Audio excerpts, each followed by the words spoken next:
What is going on, YouTube universe? This is Arghgodzirra. As you can see on screen, the countdown clock is officially underway. As I am recording this video, we are T-minus just over 18 hours from the 2022 home and away season of AFL kicking off, and I cannot fucking wait. The lull of the off-season for me, even though we have AFLW to kind of tie us over, it just doesn't hit the same. As much as I love supporting the Richmond women's team, there's nothing like getting behind the boys. And some of you are probably going to make some really fucked up jokes about me saying that, but it just hits different. To me, it hits different.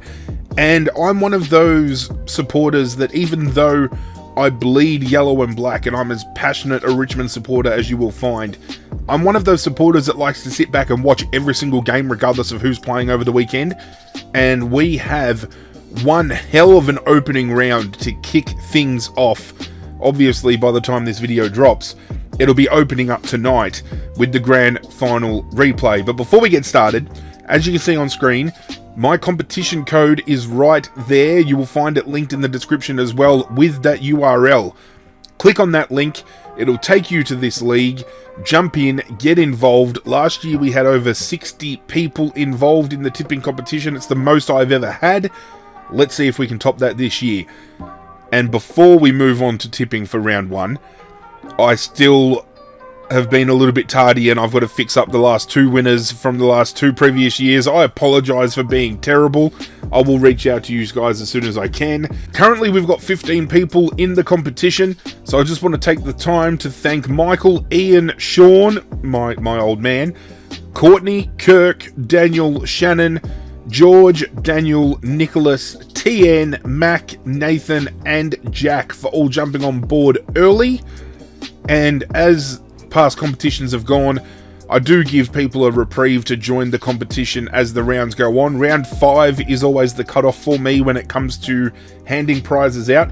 This year I'm looking to do something different. I'm even thinking of doing like a wooden spoon prize, maybe doing something with the final series to have a finals prize separate from the home and away, just to get people more involved and start giving back to you guys. What we need to focus on right now is what kicks off in just over 18 hours at the point of recording this, because obviously by the time I drop this video it's probably Wednesday morning, I'm going to assume. So we're going to dive straight into round one, and as I said, we have some tremendous games kicking this round off. First of all, we've broken tradition. Normally it's Carlton, Richmond opening up on a Thursday night. This year, the grand final replay is kicking off on a Wednesday night, and if you ask me, this is how the competition should start every single year. First game, you get a big crowd behind the grand final replay. You let the premiers of the previous year unfurl that flag in front of their home crowd. So say this was West Coast who wins the grand final, then we get a Perth Wednesday night game. They get to show their flag in front of the Western Australian crowd. Same with Brisbane. Brisbane win the flag, they get a Wednesday night game at the Gabba, they get to unfurl their flag in front of all the Queenslanders. I feel it's just right. It's how everything should go. And they have announced the teams for this game. Both teams pretty much unchanged from the grand final team that ran out last year. Melbourne are going in heavy favourites. I feel this game is going to be a lot closer than what the grand final was. The grand final was a blowout, and I am still shocked that Melbourne won by that amount. I didn't give Melbourne much credit last year as well, so I do apologise to any Melbourne fans that I kind of dragged along the way. You guys proved that you're the real deal. I said I'd eat my words if the time came, and I well and truly ate them. I'm going to go with Melbourne to kick off the round. I think we're going to get I'm going to go 23 points. It's definitely going to be a closer contest. I think it's going to be one in the middle. Max Gawn in the ruck against a duo that haven't really connected all that well. I feel Steph Martin and Tim English for the Bulldogs have kind of struggled to find that cohesiveness. And now that we've got Luke Jackson coming through the midfield for a secondary ruckman for Melbourne as well, I think they're going to go to the next level. And I've predicted this year that Clayton Oliver's going to go on and win the Brownlow medal. So if you have missed that prediction video, by the way, I'll link it in the description as well. But I think my boy Clary's going to be flying early. Melbourne for me, Wednesday night at the MCG to open up the round. Then on Thursday night, we have the traditional opener that has been moved to the second game of the round, Carlton, Richmond. I, in my entire time as a Richmond fan, have never gone to a season opener because it has always been a sellout game from the get-go. I have been fortunate enough this year to have won a competition for myself and my son, and Richmond have given us tickets to attend the game. Jack Rewalt presented my son with a jumper virtually over a webcam, but he got a jumper from Richmond to be inducted as one of their first gamers, is what they're calling it. And they've given us some food and drink vouchers as well, so very humbled that Richmond have afforded us the opportunity to be there. 85,000 people predicted to be at this game. It is going to be huge. I think my boys are going to get the job done and start the year off strong. A lot of people writing my boys off this year. I feel now that we've had a proper pre-season behind us for the first time in a long time, everybody's fit. We've kind of rejigged some structure and we've found a little bit of form outside the formula that we've normally ran with. I think it's going to be a close game though, and I feel if they had Sam Walsh in the team, I think Carlton would have pushed for a win. I think Sam Walsh is going to be too big of a class act missing out of that midfield, and it might let them down, especially with Richmond giving up a lot of clearance game. That being said, Patrick Cripps could just get off the fucking chain and absolutely demolish us, but I'm confident enough that we should win this game by about 4 goals. I'm going to say 4 goals. Friday night, we head over to Marvel Stadium. St Kilda is taking on Collingwood. Both ends of the spectrum, we've seen different sides from these teams in the AAMI pre-season games, and you can't really put much stock into those because it's a pre-season game. Things change. But when you do look at the performances these teams had, St Kilda were vastly more impressive than what Collingwood were. Collingwood have some shining lights. I think Dacos, that has just been drafted, Nick Dacos that is, pretty much I think already has a hand on the NAB Rising Star. He is going to be a gun. I feel in the grand scheme of things, with Collingwood missing some key personnel, I think St Kilda are going to get the early jump. A lot of people are tipping St Kilda for top 8 this year. They've got to start winning games like this early to mount that charge, I feel, because I feel there's going to be about 4 or 5 teams clambering between, that 6th, 7th, 8th spot. So St Kilda, I think, should win this game, but we've seen weirder things happen. St Kilda's been one of those clubs where when the expectation has been on them, they've kind of fallen a little bit short, but I think that they should win this one. I'm confident enough to lock them in. Saturday kicks off at the MCG. MCG getting a lot of action.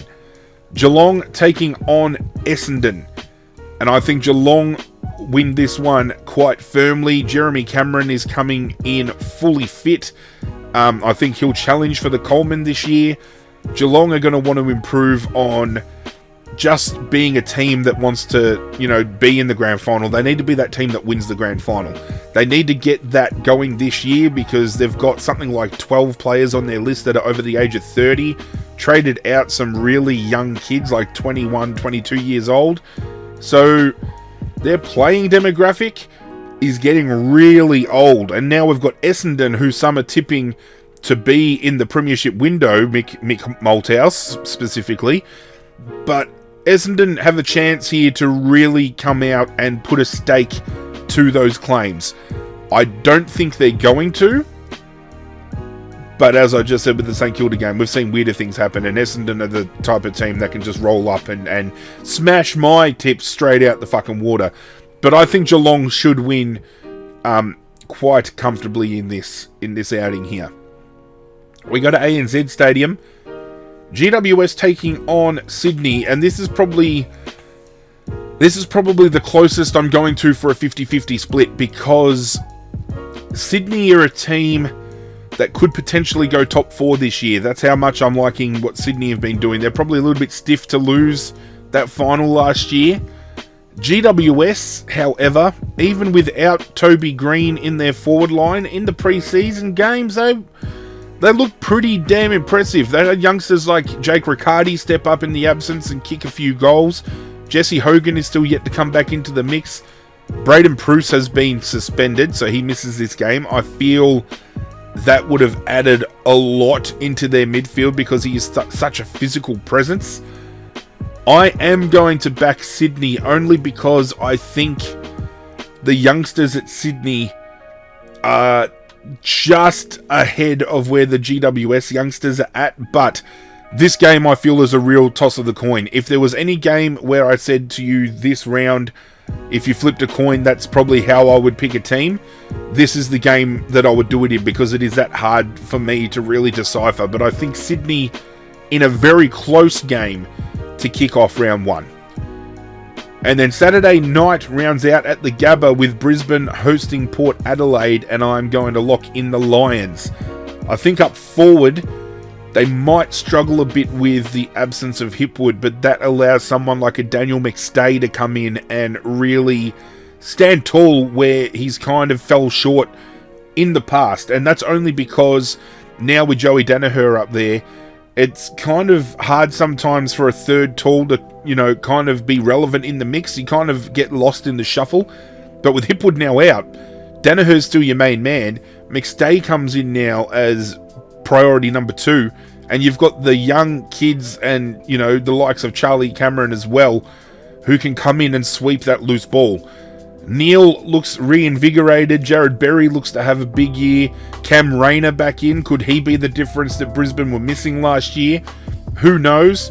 Port Adelaide, on the flip of the spectrum, they have just promised to deliver so much, and they've fallen short every single time. And I don't know when push is going to come to shove with Port Adelaide. I think, personally, my opinion, feel free to debate it with me, but I think Ken Hinckley's time at Port has well and truly come to an end, and I think they need to start getting something fresh going to kind of, reinvent their brand and start playing a more formidable style that is going to get them deeper into September, get them the premiership.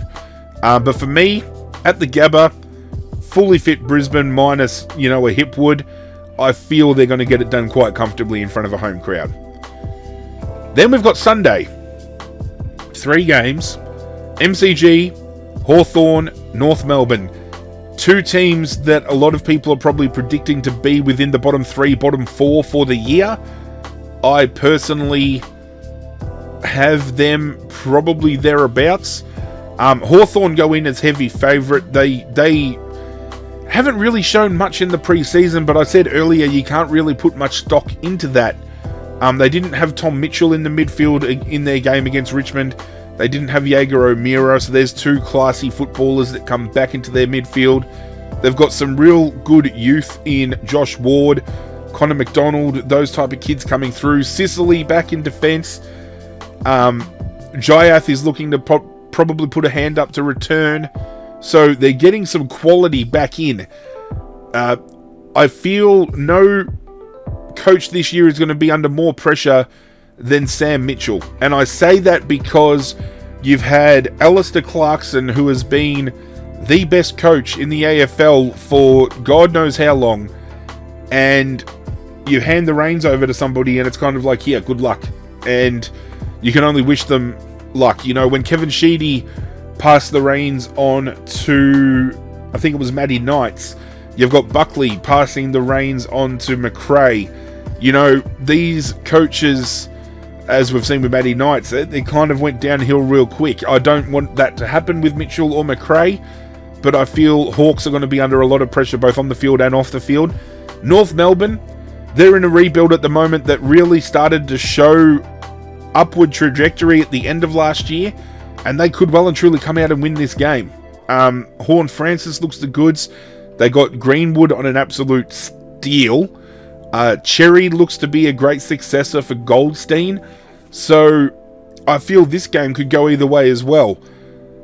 I can't look past the class of the Hawthorn midfield, and I feel defensively Hawthorn are more sound than North Melbourne. And then when it comes to the forward line as well, I think Hawthorn have more avenues than North. I could be completely wrong. So I am going to back Hawthorn, but it isn't with complete confidence because I can see North Melbourne coming out round 1, shocking a lot of people. We then move down to Adelaide Oval where the Crows are taking on Fremantle.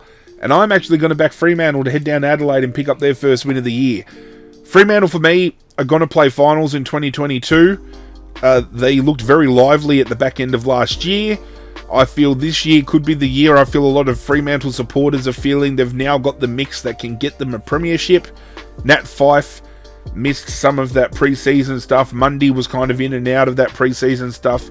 But they've picked up some really good youth. They've traded in some really good players. Could this be Fremantle's year? Could this be the year of the Purple Haze? I don't know. I think they're going to give it a decent push. And I think when you compare these two teams on paper, Fremantle are well ahead of where Adelaide are at. But let's not discredit Adelaide because they're going through a rebuild as well. They've got a lot of youth coming through.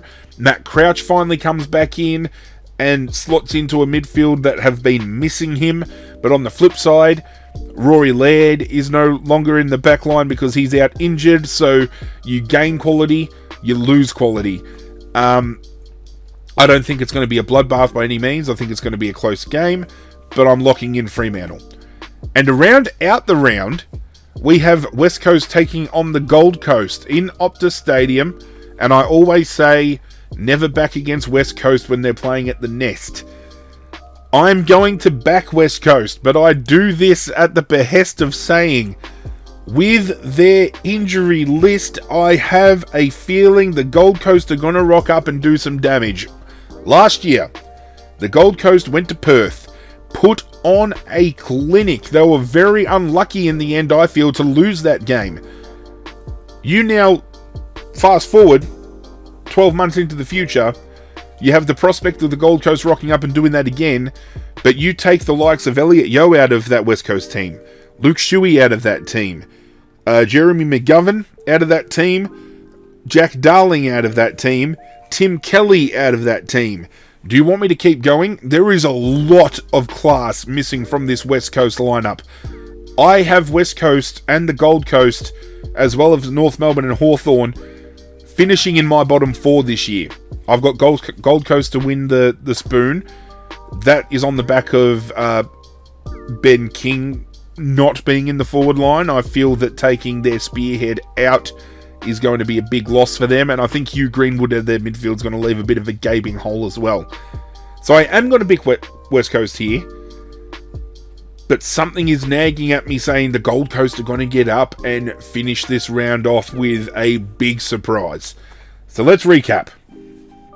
Let's go back over my tips. We're going with Melbourne by 23 points over the Bulldogs on Wednesday night.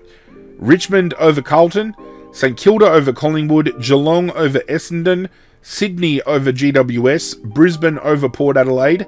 Hawthorn over North Melbourne. Fremantle over Adelaide. And West Coast over the Gold Coast. I'm going to save those tips. Going over the sports bet odds, it does look like I've actually tipped every single favourite this weekend, but as I turned around and said to you, Gold Coast Suns they're saying are a huge, outside chance to win this game. I feel they could shake things up. I feel North Melbourne could get the job done. Port Adelaide could even rock up to the Gabba and knock off Brisbane. Carlton can knock off Richmond. The Bulldogs, it can go either way. But that's what I'm locking in to kick off round 1. As I mentioned, tipping competition. If you want to get involved, go into the description of this video. You will see this URL. Click on it. It'll take you to the competition. Jump on in. You've got until round 5 to do so to be eligible to win prizes. As I said at the top of the video, previous 2 winners, I'll be reaching out to you guys shortly to get it sorted. Sorry it's taken so long. I am just so keen that footy is back. Every off-season just drags out so long for me, and when footy season comes back, I'm just so excited. I live it, I love it, I breathe it, and I hope you guys are excited for another AFL season as well. If you did enjoy this, if you're keen for the footy to be back, if you want to support myself a little bit, I'd appreciate it a lot if you hit that subscribe button down below if you haven't already, and hit that like button down below as well. Good luck to your teams this weekend, and as always, I will catch you guys next time.